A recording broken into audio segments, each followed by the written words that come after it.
There's only one way, just one way to remain faithful to your husband or to your wife and to your marriage. Just one way. There are no two ways. All right, just one way. But before I tell you what that way is, I should let you know that this is going to lean slightly more towards the man than the woman. Just a smidgen more, just about 55% more to the man than to the woman. The woman will be 45% because, I'm a man, and apparently men have more struggles, more challenges, being faithful in marriage, dealing with fidelity than women. Women typically can be more faithful than men. That's a fact. Women handle it more. So this is going to lean more to the man, but regardless of your sex, okay, male or female, just listen to this because this cuts across the board, okay? Now, there's only one way to be faithful in your marriage, to your husband or to your wife, and it has nothing, absolutely nothing to do with whether or not they are your dream man or they are your dream woman and they're the most beautiful or the most handsome person in the world. Nothing, absolutely nothing, all right? In fact, God could give you the powers of creation right now and tell you to create the man of your dreams, the woman of your dreams, or to recreate your spouse right now. And you do it. You make her look like Halle Berry. She'd have the brain of a rocket scientist. She'd have more money than Oprah right now. And you still cheat on that woman. Yeah, if you don't have this one thing, you still cheat on that woman. Have you never seen men cheat on some of the most beautiful women in the world and you go like, have you ever seen that happen? You see that happen all the time in Hollywood. Okay, man cheats on one of the most beautiful women in the world and you're like, this guy has lost his mind because that woman is your dream woman. And you say to yourself that, man, if I had the chance to marry that woman, I'd worship the ground that she walks on. I'd worship her every day of my life. I would never cheat on that girl. I'd carry that girl. I'd care for that girl. You lie. That's a lie. You do the same thing if you were in that man's shoes, if you had the resources and the opportunities that that guy has. If you lack this one thing, there's only one thing, only one way to not cheat on your husband or your wife. Stay faithful to your marriage. And I'll tell it to you the way my father told it to me, okay? It was my father that shared this with me just a few months before he died, which was actually a few months before I got married. So my father used the metaphor, he used an analogy that was quite interesting. So I'll tell it to you. My father said to me, he said, son, Omo, what is my favorite meal in the world? Oúnjẹ wo ni mo fẹ́ràn jù? I said, that's easy. Everybody knows that. It's iyán pẹ̀lú ẹ̀gúsí àti ẹran ìgbẹ́, pounded yam, ẹ̀gúsí soup with bushmeat. My father said, correct, Okari, well done. Now imagine that somebody prepares the best pounded yam meal in the entire world, piping hot, pounded yam, egusi soup, bushmeat, and serves it to me right now for lunch. My heart will pray for that person. I'll eat that meal. It'll be the best meal I ever had in my life. Every other meal at that point will be trash. I'd eat that meal, I'd be satisfied, it'd be great. He said, now imagine at night when it's time for dinner, they also serve me that same dish cooked by the best chef in the world. I'd eat it too, pounded yam, egusi soup, bushmeat. But you realize that my enjoyment in the evening is going to be less than my enjoyment the first time in the afternoon, right? I say yes. Now imagine tomorrow morning for breakfast, they serve me pounded yam, egusi soup, bushmeat. For lunch again, pounded yam, egusi soup, bushmeat. For dinner, pounded yam, egusi soup, bushmeat. The third day, breakfast, pounded yam, egusi soup, bushmeat. Lunch, pounded yam, egusi soup, bushmeat. Dinner, pounded yam, egusi soup, bushmeat. Next week, every day, pounded yam, egusi soup, bushmeat. He said, you realize that by the end of the month, I will be sick and tired of pounded yam, egusi soup, bushmeat. So that even the cheapest and the least qualitative food that we have in Nigeria will seem to me like gold, like the best meal in the world. He said, you realize that? He said, exactly. That is the problem of tying your faithfulness in marriage to how your wife looks or how she makes you feel. Variety is the spice of life, except in marriage. Monotony and monogamy in marriage is the secret of a successful marriage. He said, so I can assure you that if you marry the most beautiful woman in the world just for her looks, I can promise you, I can guarantee you that sooner rather than later, you will be sick and tired of going in and sleeping with that same woman over and over and over and over and over again.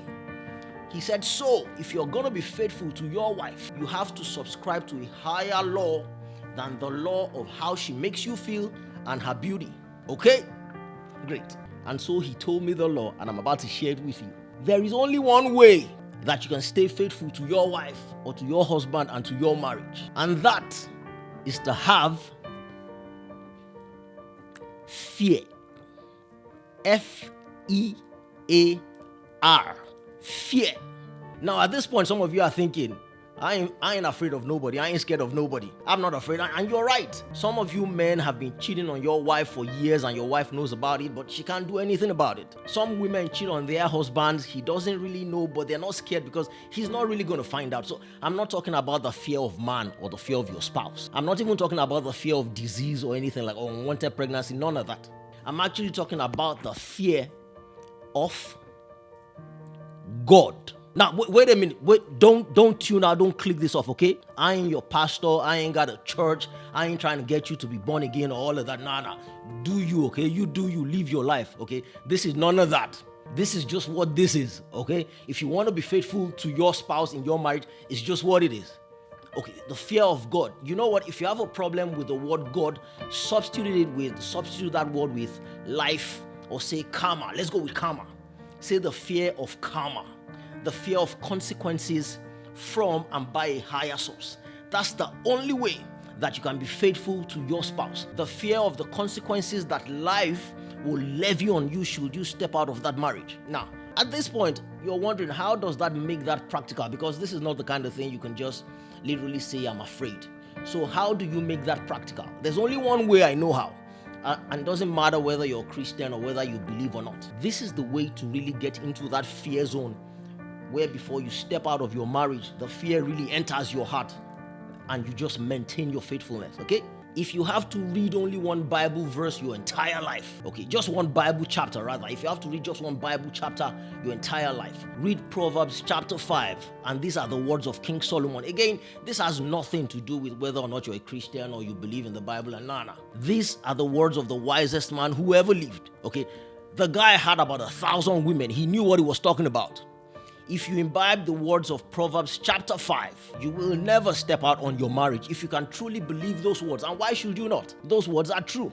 I found the most liberal translation of the Bible, the Message Bible, and I'm going to read it with you, and I want you to read it with me as well. It ain't going to take but a few seconds. All right, let's just read it together. Proverbs chapter 5, the words of King Solomon. We're actually going to skip the first few verses. We're going to jump in at verse 3.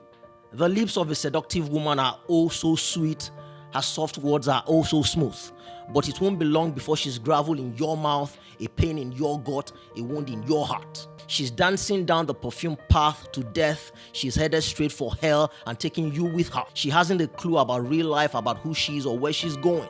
So, my friend, listen closely. Don't treat my words casually. Keep your distance from such a woman. Absolutely stay out of her neighborhood. You don't want to squander your life to waste your precious life among the hard-hearted. Why should you allow strangers to take advantage of you? Why be exploited by those who care nothing for you? You don't want to end your life full of regrets, nothing but sin and bones, saying, oh, why didn't I do what they told me? Why did I reject a disciplined life? Why didn't I listen to my mentors or take my teachers seriously? Why didn't I listen to Teju Babyface when he was telling me about these things? My life is ruined. I haven't one blessed thing to show for my life. Do you know the saying? Drink from your own rain barrel, draw water from your own spring-fed well. It's true. Otherwise, you may come home one day and find your barrel empty and your well polluted. Your spring water is for you and you only, not to be passed around among strangers. Bless your fresh flowing fountain. Enjoy the wife you married as a young man. Lovely as an angel, beautiful as a rose. Don't ever quit taking delight in her body. Never take her love for granted. Why would you trade enduring intimacies for cheap thrills with a prostitute, for dalliance with a promiscuous stranger? Mark well, my friend, that God does not miss a move that you make. He's aware of every step that you take. The shadow of your sin will overtake you. You will find yourself stumbling all over yourself in the dark. Death is the reward of an undisciplined life. Your foolish decisions will trap you in a dead end. God damn! If those words do not strike fear in your heart, then I don't know what will ever do that in life. If these words do not make you fearful. Look, here's the truth. The fact that you're living in today's world and you are even contemplating being faithful to your wife or to your husband in your marriage means that somewhere in you have the fear of a higher power. You want to actually be faithful means that somewhere in you have the fear and the recognition that there's a higher power. That's good. I promise you that if you imbibe these words, if you actually come to believe these words because they are the truth, stepping out of your marriage is going to be very difficult for you. You understand that? I promise you that at every point where you find it very hard to do that, help will come for you. Because look at me. That stuff ain't going to be easy. All right? The more blessed you are, the more resources that you have, you understand what I'm saying? The harder it's going to be. So I'm not saying it's going to be easy. But if you read these words, if you imbibe these words, if you believe these words, even at the toughest time, help is going to come for you. On the other hand, if you don't believe any of these things I've said and you determine to be faithful just by yourself because, you're disciplined, you love your wife, you love your husband, especially men. Remember when I said men, especially just because you love your wife, you're just going to be faithful. My brother, you're on your own. All right? You're on your own. I wish you luck with that thing. It's hard. I'm out of here.